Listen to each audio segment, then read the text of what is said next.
আসসালামু আলাইকুম। Hello guys, আমি আজকে নতুন রেসিপি নিয়ে এসেছি। আপনারা হয়তো থাম্বনেল দেখে বুঝতে পারছেন, মুরগির রোস্ট। আমি আজকে মুরগির রোস্ট বানিয়ে দেখাবো। আমি প্রথমে মুরগিটা ভালোভাবে কেটে পরিষ্কার করে লবণ দিয়ে মাখিয়ে নিয়েছি। নিয়ে এখন হালকা ভেজে নেব। এই মুরগির রোস্ট করতে মাংসটা কিন্তু বেশি ভাজা যাবে না, হালকা ভাজতে হবে। আমি ভেজে নিচ্ছি।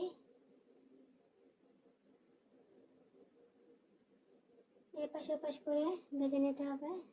আমার এক পাশ ভাজি করা হয়ে গেছে, আর এক পাশ ভাজি করতে হবে।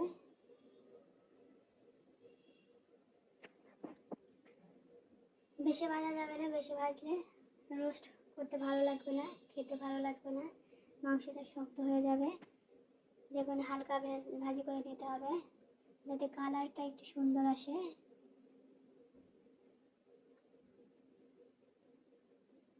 এপাশ ওপাশ করে ভালো করে ভেজে নিলাম। আর এক পাশ ভাজি করা হয়ে গেছে, আর এক পাশ দেখেন গাইস, ওই পাশেও ভাজি করা হয়ে গেছে। এখন আমি মাংসটা উঠিয়ে নিচ্ছি।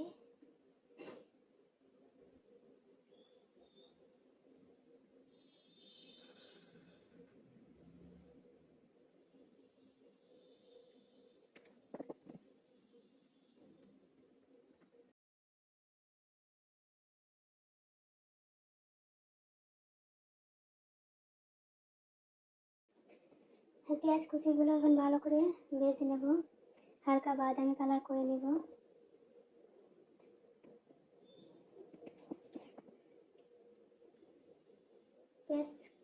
পেঁয়াজটা একটু বেশি দিতে হবে, আর রোস্টে একটু পেঁয়াজ বেশিই লাগবে। তারপর আমি দারচিনি, এলাচ, লবঙ্গ দিয়ে দিলাম।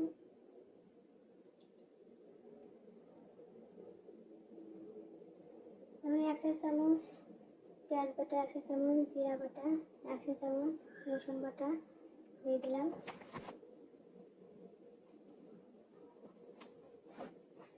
মশলাটা ভালো করে কষায় নিতে হবে।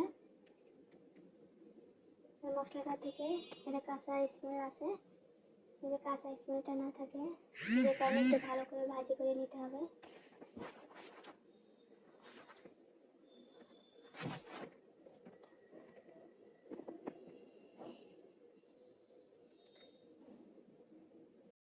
এখন আমি রাঁধুনি মশলাটা দিয়ে দিচ্ছি। রাঁধুনি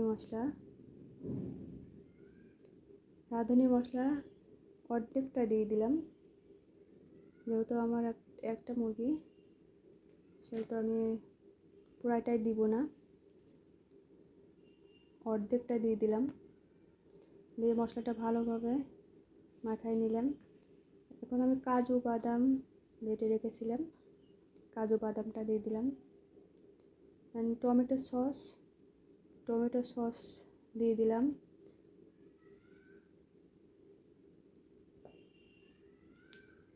তাহলে সব মশলাগুলো ভালো করে নাড়ে নিতে হবে, ভালো করে নেড়ে ভালোভাবে কষায় নিতে হবে।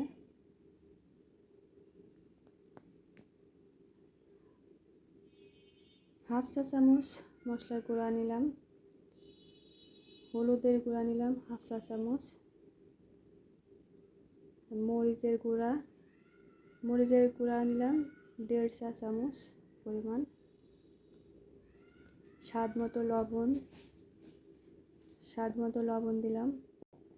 সব উপকরণগুলো ভালোভাবে নেড়ে নিতে হবে। হালকা একটু পানি দিলাম যাতে মশলাটা পুড়ে না যায়। ভালো করে মশলাটা কষায় নিতে হবে।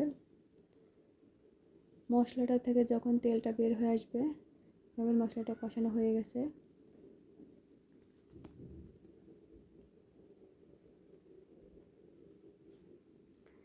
দেখেন গাইস, আমার মশলাটা কষানো হয়ে গেছে। এখন আমি মাংসগুলো দিয়ে দেবো একে একে।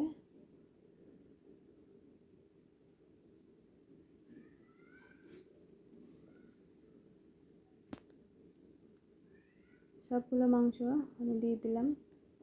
দিয়ে মাংসগুলো এপাশ ওপাশ করে নেব, যাতে মাংসের সাথে মশলাগুলো লেগে যায়।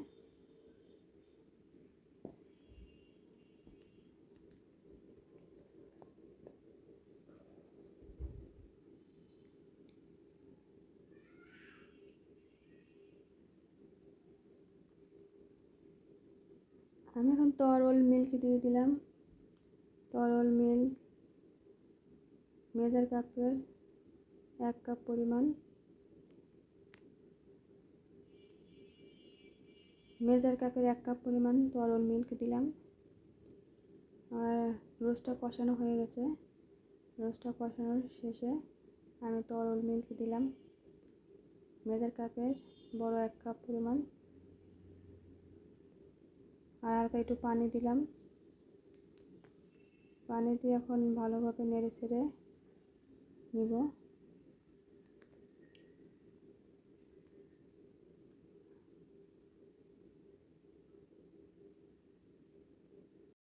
রোস্টটা প্রায় শেষের দিকে, প্রায় রান্নাটা হয়ে গেছে।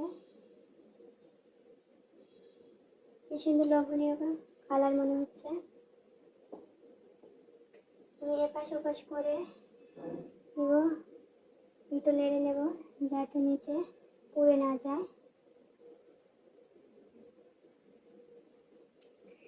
রোস্টটা পুড়ে গেলে কিন্তু ভালো লাগবে না, ভালো একটা স্মেল আসবে, যেটা খাইতে একদমই ভালো লাগবে না।